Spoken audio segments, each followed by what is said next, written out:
হইছে? চিল্লাইতেছো কেন? আর এই মহিলা কে? কি হইছে? কথা বলতেছো না কেন? এই মহিলা কে? আসলে ম্যাডাম আমিও ওনাকে চিনি না, অনেকক্ষণ থেকে আমার সঙ্গে জেদ করতেছে। আপনাদের আপনাদের সঙ্গে নাকি তার পরিচয় আছে, স্যারের সঙ্গে দেখা করবে, এই জন্য নিয়ে আসলাম ম্যাডাম। এই তোমাকে না নিষেধ করছি অপরিচিত কাউকে বাসায় ঢুকতে দিবা না? তোমার কি চাকরি করার ইচ্ছা আছে? এইবার তোমার কথাটা মেনে নিলাম, পরবর্তীতে কিন্তু আর ছাড় দেব না। ঠিক আছে, ওনাকে ড্রয়িং রুমে নিয়ে যাও, তোমার স্যারকে আমি পাঠাচ্ছি। স্যার আসসালামু আলাইকুম।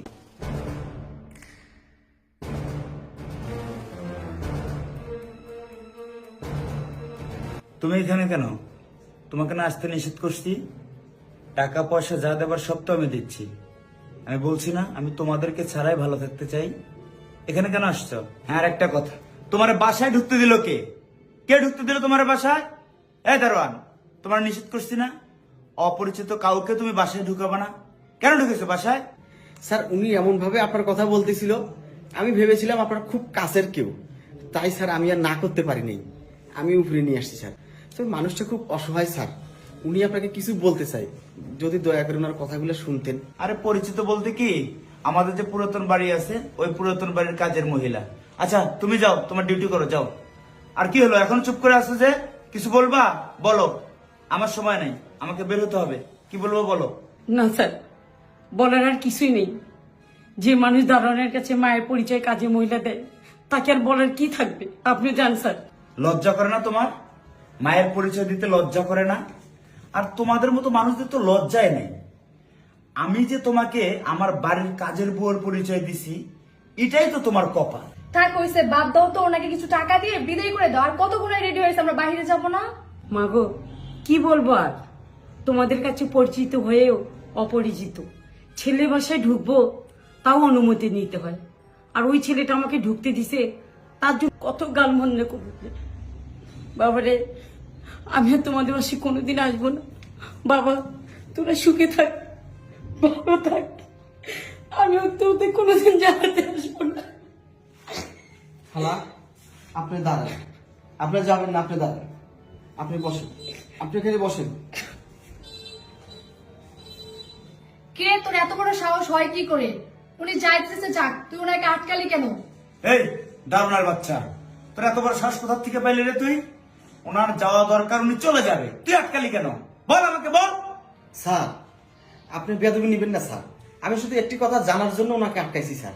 স্যার উনি যে বারবার বলতেছে উনি আপনার মা, স্যার উনি কি আসলে আপনার মা?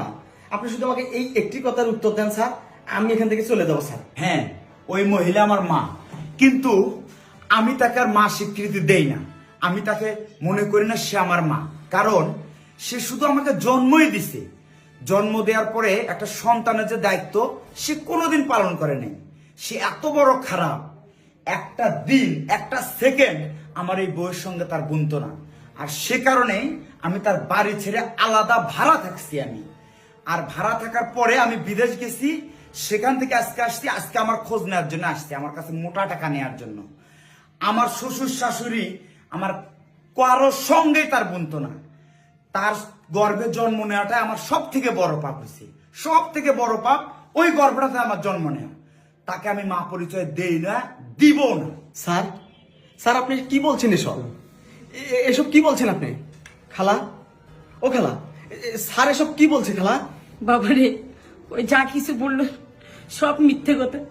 আর আমি ওর বউকে জ্বালাতাম না, ওর বউয়ে আমাকে জ্বালাতো। আর আমার যা বাড়ি ভিডিওটুক ছিল, ওই বিদেশ যাওয়ার সময় সব বিক্রি করে দিয়েছি। এখন আমি অনেক অসুস্থ, আমার ওষুধ কেনার মতন টাকা নাই, খাওয়ার মতনও টাকা নাই। আর ওই আমার পেটে সন্দেহ হয়ে যা বললো, তাতে আমার বলার কিছু নেই বাবা। আমি চলে যাবো। খালা, খালা আপনি যাবেন না, খালা আপনি থামেন। এই সর, এই বুড়ি, তোরে আমি জ্বালাইছি তাই না? হ্যাঁ, তোরে আমি জ্বালাইছি তো, তো ঠিক আছে, তো একবারের মতো আমি জ্বালাবো। হ্যাঁ এই ম্যাডাম থামেন। দারোয়ানের বাচ্চা, তোর এত বড় সাহস, তুই আমার গায়ে থাপ্পড় মারলি? চর মেরেছি তোমাকে? আরে তোমার মতো বেদবকে আরো দুটো চর মারা উচিত ছিল। শিক্ষাটা তোমাকে না, শিক্ষাটা দিতে হবে তোমার এই অমানুষ স্বামীটাকে। কি বললি তুই? আমিও মানুষ? কি বললি? আমিও মানুষ? আর তুই আমার চোখের সামনে আমার ওয়াইফের গায়ে হাত দিলি? হ্যাঁ, আমার পারিবারিক বিষয়তে নাক গলাস? এত বড় সাহস তোর, এত বড় স্পর্ধা! আমি তোকে এখন এই মুহূর্তে চাকরি থেকে বরখাস্ত করলাম। চলে যা আমার সামনে থেকে। তোর আমার এখানে 1 সেকেন্ড চাকরি হবে না। যা, চলে যা। চলে যাব, আমি চলে যাব। যাওয়ার আগে তোর এত বড় সাহস, তুই আমার গায়ে হাত তুললি, তুই আমার গায়ে হাত তুললি, আমি তোকে কি করবো? এই, তুই আমাকে কি করবি? তুই আমাকে কি করবি? আর তুই কি মানুষ রে? তুই কি মানুষ? আরে যে মা 10 মাস 10 দিন তোকে গর্ভে ধারণ করে এত কষ্ট করে লালন পালন করে এত বড় করেছে, আর সেই মাকে তুই কি করিস? কাজের মহিলা। এ তুই কি মানুষ? আর ধিক্কার জানাই তোর মতো মানুষকে আমি। তোর তো দুনিয়া বেঁচে থাকারই দরকার নাই রে। এই, আমার তো মনে হয় তুই বিদেশ যাও 2 নম্বরই কোনো কাজ করেছিস। আদম ব্যবসা করেছিস, তুই মানুষ পাচারের ব্যবসা করেছিস। তা না হলে 1 বছরে কোনো মানুষের এত কিছু হতে পারে না, হতে পারে না।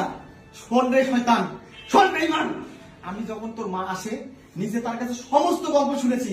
তোর এই রূপ যৌবনওয়ালা বউ আছে না, তোর এই রূপ যৌবনওয়ালা বউ সারাটাক্ষণ তোর মাকে জ্বালাতো, সারাক্ষণ তোর মাকে কষ্ট দিত, এক বেলা এক মুঠো খাইতে দিত না। আর তোর মতো কুলঙ্গার সন্তানের কাছে তোর মা কেঁদে কেঁদে যখন বলতো, তুই তোর মায়েরটা শুনতি না, শুনতি তোর এই বইয়ের কথা। তুই বইয়ের কথায় বাড়ি থেকে বের হয়ে ভাড়াতে গেছিস। আর বিদেশ যাওয়ার সময় শ্বশুর শাশুড়ির কাছে তোর 1 টাকা নিতে পারিসনি। মায়ের থাকার মতো একটা শেষ আশ্রয় সেটাও বিক্রি করে তুই বিদেশ চলে গেছিস। আরে হতভাগা, বিদেশে তো গেছিস, এসে তো মাটার খোঁজ নিতে পারতি। তোর মা অসুস্থ হয়ে পড়ে আছে, একবেলা খাবার নাই, সে আসে তোর কাছে। আর তুই তাকে কি করলি? বউ দিয়ে অপমান করে বাড়ি থেকে বের করে দিচ্ছিস। আর তুই তো একটা কুলাঙ্গার রে, তুই একটা কুলাঙ্গার। তোর মতো কুলাঙ্গারের কাছে এই মা থাকবে না, থাক, ও মা থাকবে আমার কাছে। এই, আমরা চাকর হতে পারি, মানুষের গোলাম হতে পারি, কিন্তু মায়ের ভালোবাসা কি আমরা বুঝি। তোর মতো সন্তান আর কারো ঘরে যেন আল্লাহ জন্ম না দেওয়ায়। এই মা রাস্তায় ঘুরবে না রে। এই মায়ের চোখের পানি থাকবে না। এই মা আমার, আজ থেকে এই মা আমার বাড়িতে আমার মা আছে। আমার ওই মাকে যদি আমি লালন পালন করতে পারি, 2 বেলা 2 মুঠো ভাত খাওয়াতে পারি, এই মাকেও আমি খাওয়াতে পারবো। আর ধিক্কার জানাই তোদের মতো সন্তানদের, ধিক্কার জানাই তোদের মুখে। মা গো, আপনি দুঃখ করবেন না মা, তোমার এই সন্তান আছে, তোমার সন্তানের শরীরে অনেক শক্তি মা। আমি রিক্সা চালাবো, ভ্যান চালাবো, তোমাকে 2 বেলা 2 মুঠো ভাত খাওয়াতে পারবো মা। ভুল করে এরকম কালপিট সন্তানের কাছে কোনোদিন আসবে না মা, কোনোদিন না। চলো মা, চলো।